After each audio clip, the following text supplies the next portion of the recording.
சைரா, என் உயிரின் உயிரானவர்களே,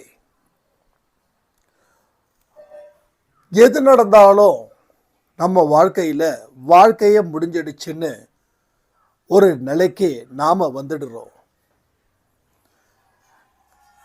சாயப்பாவோட தயவு நமக்கு தேவையில்லையோ அப்படின்னு தோணுது. ஏன்னா அவர் நம்ம கூட இருக்கும்போது நமக்கு என்ன நடந்தாலும் அதை தாண்டி போக முடியும் அப்படின்ற நம்பிக்கை இங்க இல்லாம போகுது. எனக்கு மட்டும் இந்த பிரச்சனை அதிகரிக்குதுன்னு சொல்லி ஒரு மனுஷனும் இந்த விஷயத்தை மட்டும்தான் மனசுல அதிகமா வச்சுக்கிறாங்க. ஒரு மனுஷனுக்கும் தீர்க்க முடியாத பிரச்சனைகள் இருக்கு. கர்மா பேஸ்லயோ இல்ல உங்க வாழ்க்கையில நீங்க தப்பு கணக்கு போட்டதாலேயோ. கர்மாவை நம்ம அப்பப்போ பழிய தூக்கி போட்டுக்கிட்டு இருக்கோம். இதனால கூட வாழ்க்கை பின்னுக்கு போகுது. ஸோ எடுக்கிற முடிவு சரியில்லை. அந்த முடிவால வந்த வினை அதை நாம் அனுபவிக்கணும். அதை எதிர்த்து நிற்போம், எதிர்த்து போராடுவோன்ற மன உறுதி இங்க உங்களுக்கு இருக்கிற வரைக்கும் பிரச்சனை இல்லை. அந்த மன உறுதி இல்லைன்னா உங்க பிரச்சனைகள் இன்னமும் சூடு பிடிக்கும். எல்லா விஷயத்தையும் யோசிச்சு பார்க்கும்போது நீங்க உங்களுக்கு ஏற்படக்கூடிய துன்பத்தில் இருந்து கத்துக்க வேண்டிய விஷயத்தை கத்துக்காம பயப்படுற விஷயத்த மட்டும்தான் செஞ்சு அதை இன்னமும் நீங்க சிக்கலாக்கிக்க முயற்சி பண்ணி அதுல சக்சஸும் அடைஞ்சிடுறீங்க. கடவுள் ஒரு இடத்துலையும் ஒரு பிடிப்பை கொடுப்பாரு. நாம நினைக்கிறோம் எனக்கு இவ்வளோ பெரிய பிரச்சனைகள் இருக்கு, இதுல இருந்து எப்படி மீள முடியும், கடவுள் வந்தா கூட காப்பாற்ற முடியாதுன்னு. ஸோ கடவுளே வந்தாலும் காப்பாற்ற முடியாது அப்படின்ற ஒரு வார்த்தை உங்க வாயிலேருந்து வந்திருக்கா இல்லையா? வந்திருக்குதுன்னா அவங்க மட்டும் கமெண்ட் பண்ணுங்க. அது எப்படி கடவுளே காப்பாற்ற முடியாத அளவுக்கு நமக்கு பிரச்சனைகள் பெருசா? உங்களுக்கு பொறுத்த வரைக்கும் இந்த ப்ராப்ளம் பெருசு. ஆனா கடவுள் துணையோட இதை ஏன் தீர்க்க முடியாதுன்னு நீங்க நினைக்கிறீங்க? இப்ப கூட நான் ஒரு விஷயம் சொல்றேன். உங்க பிரச்சனைகளை நல்லா அலசி ஆராய்ஞ்சு பாருங்க. பக்கத்துல சாயப்பாவை சிலையோ போட்டோவோ வச்சு வா இதை பத்தி நாம டிஸ்கஷன் பண்ணலான்னு சொல்லி அவரை மனதார கூப்பிடுங்க. யாரை கூப்பிடணும்? சாயப்பாவை மனதார கூப்பிடணும். அதுக்கப்புறமா ஓகே இதுதான் பிரச்சனையான்னு சொல்லி உட்காந்து ஒரு பேப்பர் இல்லை நோட்டு எடுத்துக்கோங்க. பேப்பர் கூட காணாம போயிடும். என்னதான் நமக்கு பிரச்சனை, எதை நினைச்சு நம்ம வருத்தப்படுறோம் அப்படின்னு முதல்ல அந்த ப்ராப்ளத்தை ஃபுல்லா படிங்க. இப்ப நீங்களும் சாயப்பாவும் தான் டிஸ்கஷன் பார்ட்னர்ஸா இருக்கீங்க, வேற யாருமே இல்லை. இப்போ ஒரு பலமான ஒரு மனுஷன் டிஸ்கஷன்ல இருக்கும்போது உங்க மனசு பலத்தோட டிஸ்கஷன் பண்ணும். ரைட்? மனசு எப்படி பலத்தோட? அப்போ பலத்தோடனா நம்பிக்கையோட, துணிச்சலோட, துணிவோட டிஸ்கஷன் அங்கே ஸ்டார்ட் ஆகும். ஓகே, அந்த மாதிரியான டிஸ்கஷன்ஸ் செய்ய செய்ய செய்ய ஃபைனலி உங்களுக்கு ஒரு வழியையும் கொடுக்கும், ஒரு நம்பிக்கையும் பிறக்கும். இப்போ என்ன செய்யணும்? பிரச்சனை பார்த்து பயப்படாம சாயப்பா கிட்ட ஒரு மணி நேரம் என் கூட வந்து ஒரு டிஸ்கஷனை வான்னு சொல்லி கண்களை மூடி மனதார கூப்பிடுங்க. கூப்பிட்டுட்டு இதை அப்படியே பண்ணுங்க. ஏன்னா இந்த மாதிரியான விஷயங்களை நம்ம தனிப்பட்ட முறையிலேயும் பண்ணி சக்சஸ் அடைஞ்சிருக்கோம். நிறைய சாய்ராம்ஸ் கிட்ட சொல்லி சக்சஸாக அடைஞ்சிருக்கோம். இதை பற்றி நாம் ஆடியோவும் கொடுத்துருக்கோம்.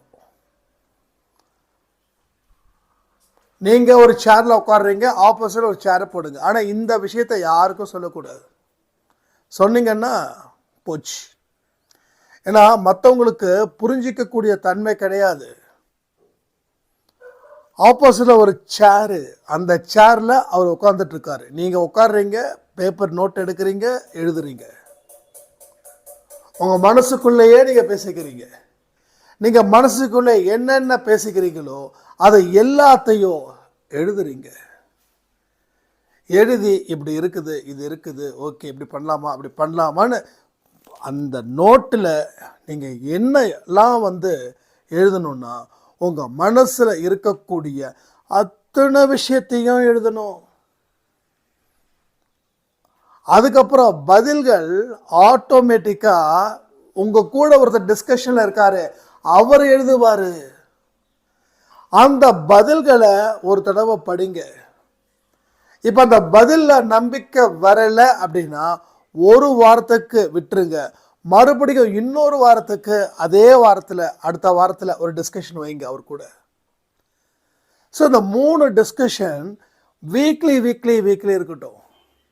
அதாவது பதில்கள் கிடைச்சாலும் பரவாயில்ல, ஆனாலும் 3 டிஸ்கஷன் தொடரணும். ஸோ இன்னைக்கு சண்டே இல்லை, ஸோ இன்றைக்கி ஒரு டைமை ஃபிக்ஸ் பண்ணுங்கள். அடுத்த வாரம் சண்டேவும் அதே டைம் வச்சுக்கோங்க. அதுக்கு அடுத்த வாரம் சண்டேவும் அதே டைம் வச்சுக்கோங்க. இப்போ இதை நீங்கள் செய்யுங்க. என்னது அவர் எப்படி டிஸ்கஷன் பண்ணுவார், அவர் இதுக்கு என்ன அப்படின்னா நீங்கள் கடவுளை நம்பலன்னு அர்த்தம். ஸோ நம்ம மூட நம்பிக்கைக்கு மாலை போடலை, நம்பிக்கை என்ற ஒரு விஷயத்துக்கு இங்கே மாலை போடுறோம்.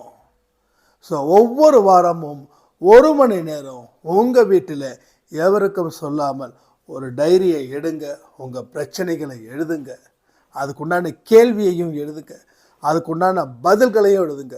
3 வாரம் பண்ணுங்க.